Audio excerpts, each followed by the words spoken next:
জাকাতকে প্রচলিত সমাজে মালের মধ্যে নিয়ে দিছে।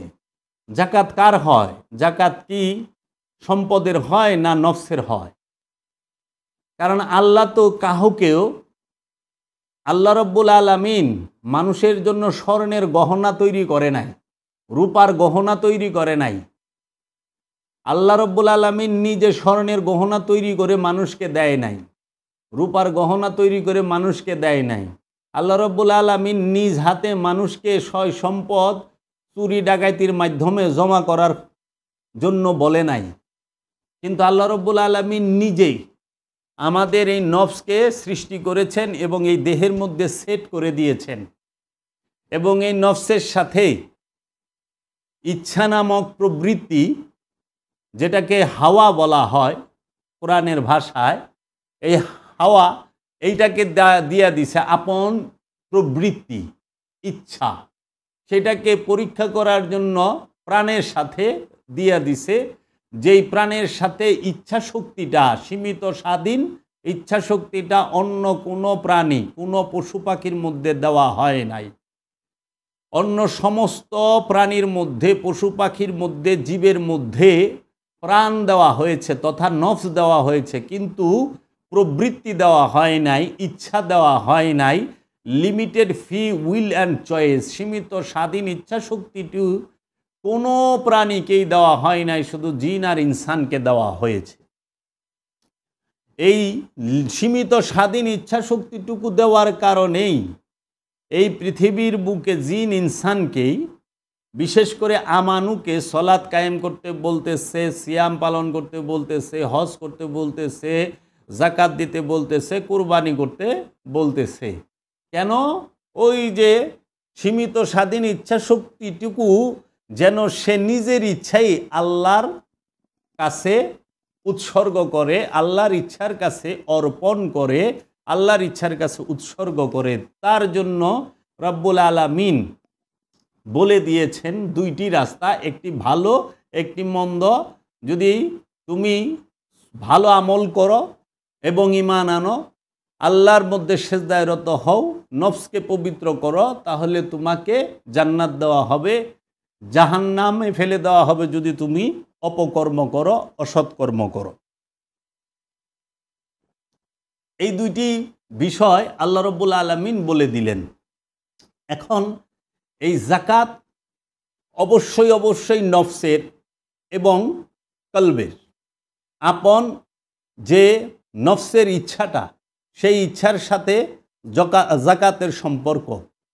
আপনার শরীরের গহনা এবং আলমারিতে যে গহনা, সেই গহনার সাথে ইনকাম ট্যাক্সের সম্পর্ক, সাদাকার সম্পর্ক, যেটাকে আমরা বলি মালের জাকাত। জাকাত দিবেন, পবিত্র হবে। আপনি কি পবিত্র করবেন? স্বর্ণ গহনা আর আপনার ঘরে আলমারিতে জমা যে ময়লা টাকা, সেইটাকে পবিত্র করবেন, নাকি আপনি আপনার নফসকে পবিত্র করবেন? কারণ স্বর্ণের সাথে আল্লাহ শয়তান দেয় নাই, রূপার সাথে আল্লাহ শয়তান দেয় নাই। রূপার মধ্যে শয়তান থাকে না, স্বর্ণের মধ্যে শয়তান থাকে না। চাউল, গম, ধান এগুলোর মধ্যে শয়তান থাকে না। আপনার ঘরে ডলার হোক, রিয়াল হোক এবং টাকা হোক কিংবা মুদ্রা হোক, এই মুদ্রা, রিয়াল, ডলার, টাকা এগুলোর, রুপি এগুলোর মধ্যেও শয়তান থাকে না। তো শয়তান যাহার মধ্যে নাই, তাহার কিসের জাকাত? জাকাত তো তাহার দিতে হবে যে বস্তুর মধ্যে, যে বিষয়ের মধ্যে, যে জিনিসের মধ্যে শয়তান যুক্ত, শয়তান মিলেমিশে একাকার হয়ে গেছে। সেই শয়তানকে পবিত্র করার জন্য, শয়তানকে মুসলমান বানাবার জন্য, শয়তানকে সেজদা করাবার জন্য জাকাত দিতে হবে। এখন মানুষ যাহার সাথে শয়তান যুক্ত তাহার জাকাত দেয় না, মানুষ জাকাত দেয় কিসের? যার সাথে শয়তান নাই তার। যে বিষয়বস্তুর সাথে শয়তান থাকে না তার সদকা হয়। স্বর্ণের সদকা দিবেন, স্বর্ণ পবিত্র থাকবে, ভালো থাকবে। আপনি রূপার সদকা দিবেন, সম্পদের সদকা দিবেন, এবং আপনি জিনিসপত্রের সদকা দিবেন। এই সদকা দেওয়ার সুনির্দিষ্ট স্থান আল্লাহ কুরআনুল কারিমে উল্লেখ করে দিয়েছেন। সূরা তৌবার ৬০ নম্বর আয়াত আল্লাহ রাব্বুল আলামিন বলেছেন, ইন্নামা সাদাকাতু লিল ফুকরাই ওয়ালা মাসাকিন ওয়াল আমিলিনা আলাইহা ওয়াল মুআল্লাফাতি কুলুবুহুম ওয়া ফির রিকাবি ওয়াল গারিমিনা ওয়া ফি সাবিলিল্লাহি ওয়াবনিস সাবিলি ফরিদাতাম মিনাল্লাহি ওয়াল্লাহু আলিমুন হাকিম। সূরা তৌবা আয়াত নাম্বার ৬০।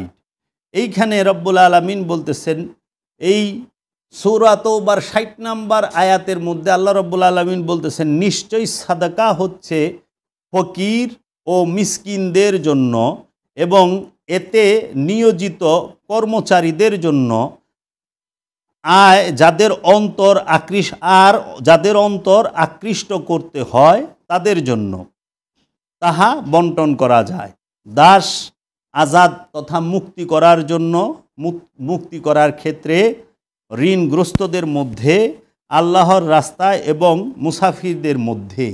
এটি আল্লাহর পক্ষ থেকে বিধান, এটি আল্লাহর পক্ষ থেকে নির্ধারিত, আর আল্লাহ মহাজ্ঞানী প্রজ্ঞাময়।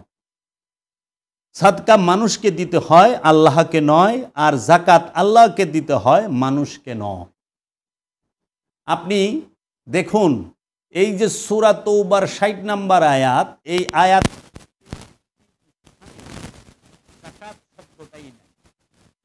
এই সূরা তৌবার ৬০ নম্বর আয়াতে আল্লাহ রাব্বুল আলামিন সাদকা দিতে বললেন, মাল দান করতে বললেন ৮টি স্থানে। এই ৮টি স্থান নির্দিষ্ট করা।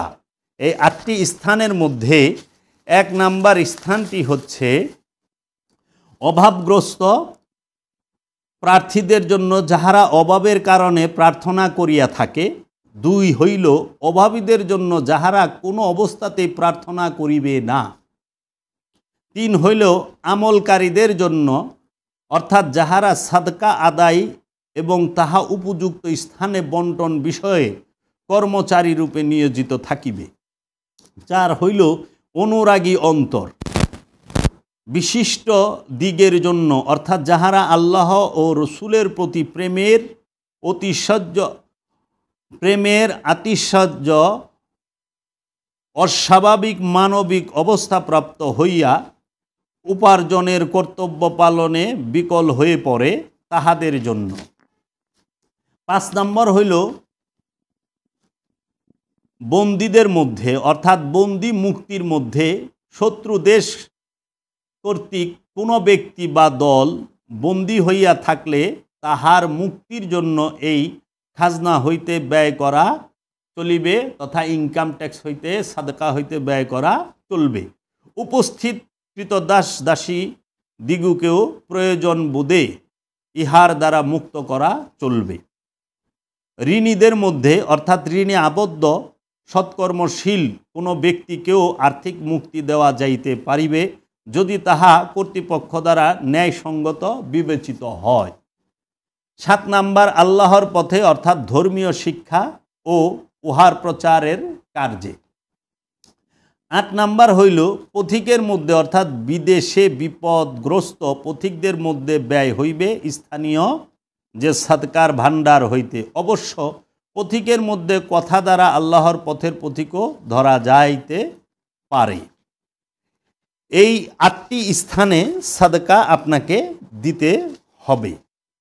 এখন ৬০ নম্বর আয়াতে বলে রেখেছেন, এবং রব্বুল আলামিন কুরআনুল মাজিদে সূরা বাকারার যে ১৭৭ নম্বর আয়াত, সেই ১৭৭ নম্বর আয়াতে আল্লাহ বলে দিয়েছেন, আপনি ঈমান আনবেন কয়টি বিষয়ের উপরে এবং মাল দান করবেন কয়টি বিষয়ের উপরে। আল্লাহ বলতেছেন, লাইসা বিররা আন তুয়াল্লু উজুহাকুম বিকাবলাল মাশরিকি ওয়াল মাগরিবি ওয়ালাকিন্না মা আমানা বিল্লাহি ওয়া ইয়াউমিল আখিরি ওয়া মালাইকাতি ওয়া কিতাবি ওয়া নবিয়িনা।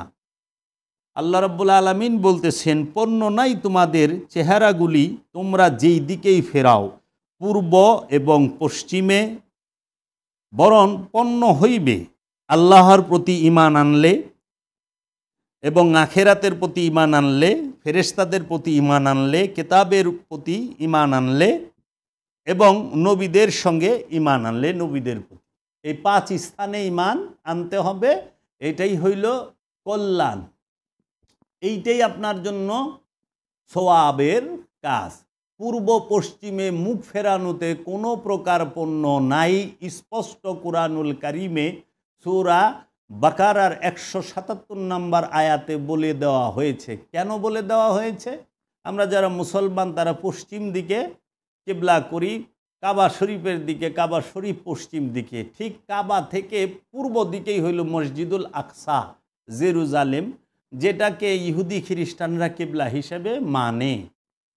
এবং পূর্বেও আমাদের প্রথম কেবলা ছিল মসজিদুল আকসা এবং দ্বিতীয় কেবলা এবং বর্তমান কেবলা হচ্ছে মসজিদুল হেরেম। তো এই পূর্ব এবং পশ্চিম দিকে মুখ ফেরানোতে পণ্য নাই, পণ্য আছে 5টি বিষয়ের উপরে যদি আপনি ঈমান আনেন। এবং ওয়া আতাল মালা আলা হুব্বিহি, এবং দান করো মাল সম্পদ উপরে তাহার প্রেমের, তাহার ভালোবাসায়। আল্লাহর প্রেমে ভালোবাসায় মাল দান করতে বলেছে। দেখুন কয়টা স্থানে আল্লাহ বলছেন তোমরা মাল দান করো আল্লাহর মহব্বতে। জউল কুরবা অর্থাৎ নিকটওয়ালা গণদের, ওয়া ইয়াতিমা ইয়াতিমদের, ওয়া মাসাকিনা মিসকিনদের, ওয়া আবনা সাবিল অর্থাৎ পথের পথিকদেরকে, ওয়া সাইলিনা সাহায্য প্রার্থীদেরকে, ওয়া ফারিকি ওয়া ফির রেকাবি দাসমুক্তি মধ্যে, বন্দীদের মুক্তির মধ্যে। 6টা স্থানে আপনারা কোথায় মাল দান করবেন? 6 স্থানে আল্লাহ বলে দিতেছে। এবং মাল দান করো আল্লাহর ভালোবাসার উপরে নিকটওয়ালাদের মধ্যে এবং এতিমদেরকে এবং মিসকিনদেরকে এবং পথের পথিককে এবং যাহারা সাহায্য চায় তাহাদেরকে এবং বন্দীদেরকে। তারপরেই বলতেছেন ওয়া আকিমুস সালাত ওয়া আতুজ যাকাত, এবং সালাত কায়েম করো এবং যাকাত আদায় করো। তারপর বলতেছে ওয়া মুফুনা, এবং ওয়াদা পূর্ণ করো, বে আহাদি ওয়াদা পূর্ণ করো, মিন তাহাদের ইজা যখন আহাদু ওয়াদা করে, এবং দারিদ্র্যের মধ্যে ধৈর্য ধারণ করে এবং মুসিবতের মধ্যে এবং যুদ্ধের মধ্যে। ওহারাই তাহারা যাহারা সত্যবাদী এবং ওহারাই তাহারা যাহারা মুত্তাকি। তাহলে মুত্তাকির সংজ্ঞা আমরা পাইলাম। মুত্তাকি কারা?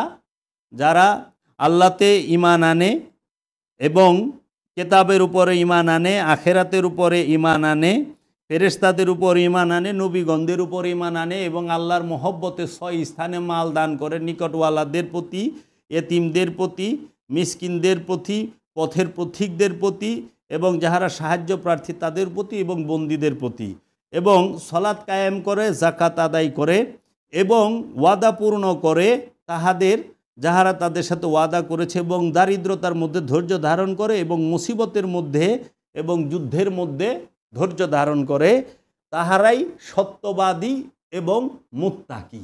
আমরা মুত্তাকির পরিচয় পাইলাম। মুত্তাকির গুণগুলো স্পষ্ট বলে দেওয়া হইল। 5টা বিষয়ের উপরে ঈমান আনে, 6 স্থানে মাল দান করে এবং সালাত কায়েম করে, যাকাত আদায় করে এবং দারিদ্রতার মধ্যে ধৈর্য ধারণ করে এবং যুদ্ধ বিগ্রহের মধ্যে তাহারা ধৈর্য ধারণ করে, তাহারাই কি? সত্যবাদী এবং মুত্তাকি। এই যে মুত্তাকির গুণ, মুত্তাকির গুণ এইখানে খুঁজা বাইর করবেন। 6 5 11টা, ওয়াদা পালন করে 12টা, তারপরে যায়া দারিদ্রতার মধ্যে ধৈর্য ধারণ করে, মুসিবতের মধ্যে ধৈর্য ধারণ করে, এইল 14টা। এবং সত্যবাদী। মুত্তাকির গুণ 15টা পাইলাম এইখানে। 14 থেকে 15টা মুত্তাকির গুণ।